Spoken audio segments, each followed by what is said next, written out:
Ferry ride to Sorrento and Gondola aerial tramway adventure to Arthur's Seat. 24th December 2025. One of the most memorable days of my trip to Australia was our visit to Queenscliff, Sorrento, and Arthur's Seat along the stunning Mornington Peninsula in Victoria. We started our journey by driving to Queenscliff, a charming historic seaside town known for its beautiful beaches, lighthouse, and relaxed coastal atmosphere. From there, we boarded a ferry to Sorrento, another picturesque beachside village located across Port Phillip Bay. My nephew drove the car onto the ferry along with several other vehicles. Once the ferry began to move, we got out of the car and went up to the open deck. The view was absolutely breathtaking: endless blue waters, cool sea breeze, and the distant coastline on both sides. It felt like a mini cruise. The ferry ride took about 45 minutes, whereas the same journey by road would have taken nearly 3 hours, making the ferry both scenic and time-saving.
After coming out of the ferry, we drove to Arthur's Seat Eagle.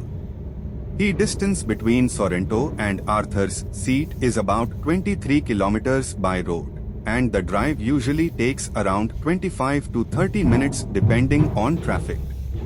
During the drive, we enjoyed seeing beautiful coastal views of Port Phillip Bay, sandy beaches and calm blue waters along Point Nepean Road, green vineyards, gardens, and countryside landscapes, rolling hills and forested areas as you approach Arthur's Seat. Panoramic hilltop views near Arthur's Seat overlooking the bay and Melbourne skyline on clear days. The road trip is short but very picturesque.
We went up the mountain in a gondola, also called a winch ride. As the cabin slowly ascended, we could see the ocean stretching far into the horizon, lush green forests below, and small towns dotting the landscape. The peaceful silence and the cool mountain air made the experience even more magical. At the top, we enjoyed our lunch while soaking in the breathtaking views of Port Phillip Bay, Melbourne skyline in the distance, and the winding coastal roads. After spending some time, we returned.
On 25th December 2025, we started our journey from Melbourne to Sydney by road, travelling in a car driven by my nephew.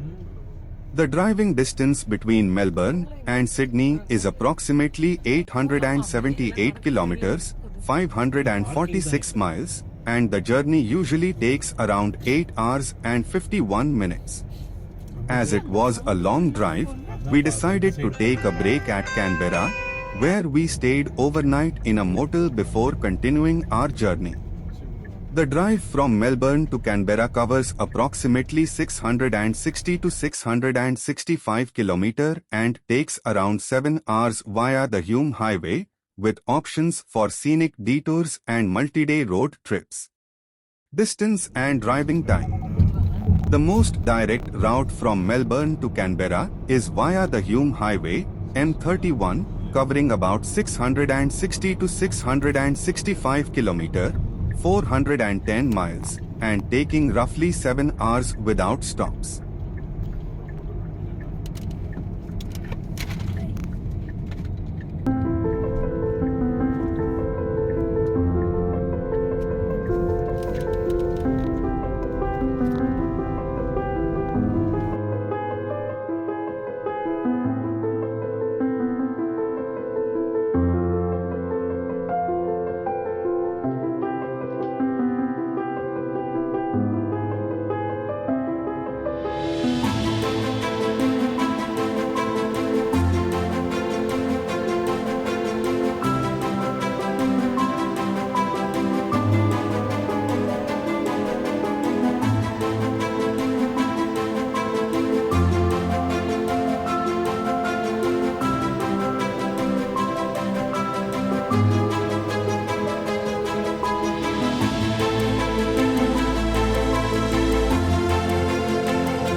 Visit to the Australian Parliament House. We visited the Parliament House of Australia in Canberra 0 and 26 December 2025. Entry to the Parliament House is free, although visitors are required to undergo a security check at the entrance. Australia follows a bicameral parliamentary system consisting of two houses, the Senate and the House of Representatives. Both houses meet in separate chambers within Parliament House. This bicameral structure allows for detailed examination of legislation, ensuring that laws serve the best interests of all Australians. Daily guided tours of Parliament House are available free of cost. These tours usually last about 60 minutes and cover key areas such as the Marble Foyer, Great Hall, and the parliamentary chambers. We joined a guided group tour, during which the guide explained in detail the architectural features, facilities, and functioning of the Parliament. She also took us inside both the House of Representatives and the Senate, explaining the seating arrangements and procedures followed in each house.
Visit to the Australian War Memorial, 26th December 2025. After visiting Parliament House, we drove to the Australian War Memorial, AWM. The AWM is a national memorial, museum, and archive dedicated to all Australians who lost their lives in wars and peacekeeping operations. Located in Campbell, a suburb of Canberra, the memorial complex includes 5 buildings and a sculpture garden. Most of the museum galleries and commemorative spaces are housed within the main memorial building. Entry to the war memorial is free. Inside, there are several halls depicting events from the First World War, Second World War, and the Cold War. The exhibits are both informative and deeply moving. Notable sections include the Roll of Honor, with engraved names of soldiers who fought and sacrificed their lives. Exhibitions displaying vehicles, tanks, and military equipment used during the World Wars.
It makes turtle actually struggle courage,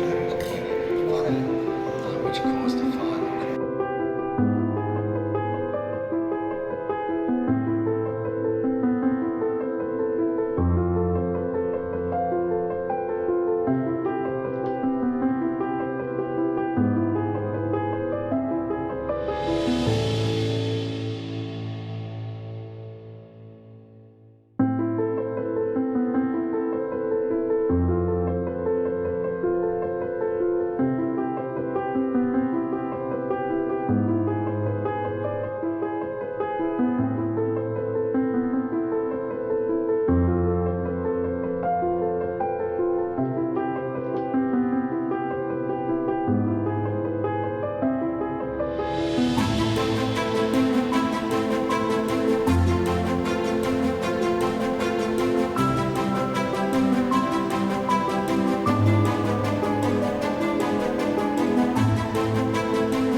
After spending 2 days in Canberra, we proceeded to Sydney on 27th December 2025.